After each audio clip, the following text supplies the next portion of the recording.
नमस्कार, आप देख रहे हैं हिमाचल आज और मैं हूं कविता। पेश है आज के मुख्य समाचार। सरकारी नौकरियों में नकल करने वालों पर चला हिमाचल सरकार का डंडा। लागू हुआ 10 साल की जेल और 1 करोड़ जुर्माने वाला नया कानून। साथ ही 600 करोड़ के ड्रग रैकेट में एनसीबी ने कसा शिकंजा। एक तरफ प्रदेश पर 350 करोड़ रुपए का नया कर्ज बढ़ा है, तो दूसरी तरफ पंचायत चुनाव टलने पर हाईकोर्ट ने सरकार और राज्य चुनाव आयोग से मांगा है जवाब। पूरी जानकारी के लिए इस खास बुलेटिन के अंत तक बने रहिए। सबसे पहले बात करते हैं उस बड़े कदम की जिसने प्रदेश के लाखों युवाओं को राहत दी है। हिमाचल प्रदेश में अब भर्ती परीक्षाओं में नकल करना या करवाना बहुत महंगा पड़ेगा, क्योंकि प्रदेश में लोक परीक्षा अनुचित साधन निवारण अधिनियम 2025 लागू हो गया है।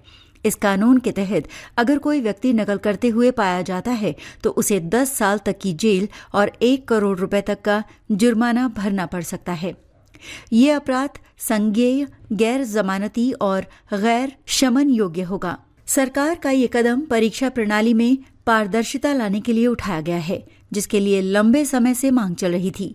ये केवल नकलची छात्रों के लिए ही नहीं, बल्कि इसमें शामिल सेवा प्रदाताओं या कंपनियों पर भी 1 करोड़ रुपए तक का जुर्माना और परीक्षा संचालन से 4 साल तक के लिए प्रतिबंध लगाने का प्रावधान है। वहीं कानून व्यवस्था से जुड़ी एक और बड़ी खबर में 600 करोड़ रुपए के ड्रग डायवर्जन रैकेट में नारकोटिक्स कंट्रोल ब्यूरो यानी एनसीबी ने हिमाचल प्रदेश के काला अम्ब स्थित फार्मा कंपनी डिजिटल विजन के मालिकों के खिलाफ गैर जमानती गिरफ्तारी वारंट जारी कर दिए हैं। इस कंपनी का नाम पहले भी विवादों में आ चुका है, जब 2020 में इसकी एक कफ सिरप को उधमपुर में 12 शिशुओं की मौत से जोड़ा गया था। एनसीबी की ये कार्रवाई दिखाती है कि सरकार भ्रष्टाचार और अपराध पर नकेल कसने के लिए कितनी गंभीर है। अब बात करते हैं प्रदेश की आर्थिक सेहत की।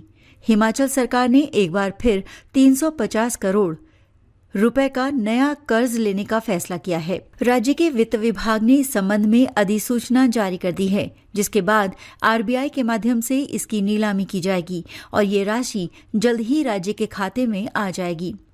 सरकार द्वारा ये कदम तब उठाया गया है जब केंद्र सरकार से राजस्व घाटा अनुदान में कटौती के कारण राज्य सरकार को वित्तीय चुनौतियों का सामना करना पड़ रहा है।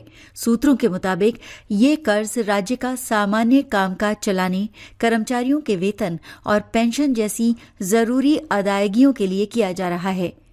सरकार का कुल कर्ज का बोझ अब 90,000 करोड़ रुपए से भी ज्यादा हो चुका है, जिसका एक बड़ा हिस्सा पिछले कर्ज का ब्याज चुकाने में खर्च हो जाता है।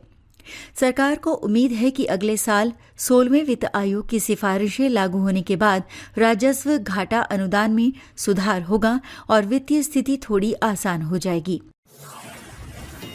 अंत में बात करते हैं उस राजनीतिक और प्रशासनिक टकराव की जिसने गांव की सरकार यानी पंचायतों के भविष्य को दांव पर लगा दिया है। हिमाचल प्रदेश में पंचायत चुनाव टलने को लेकर राज्य सरकार और राज्य चुनाव आयोग यानी CES के बीच टकराव जारी है।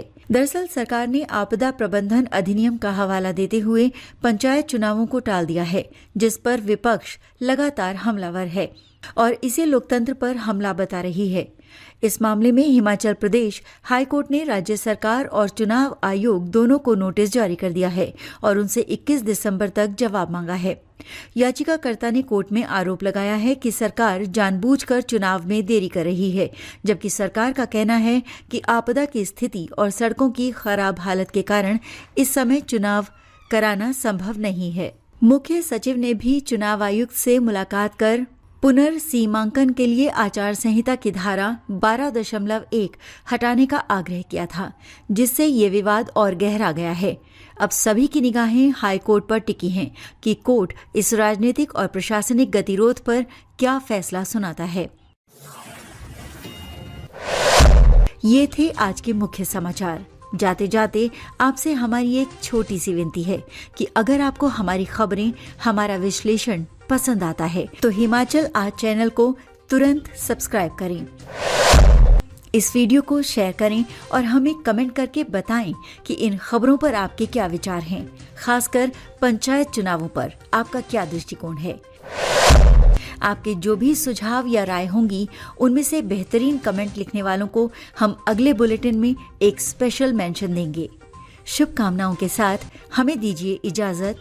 नमस्कार।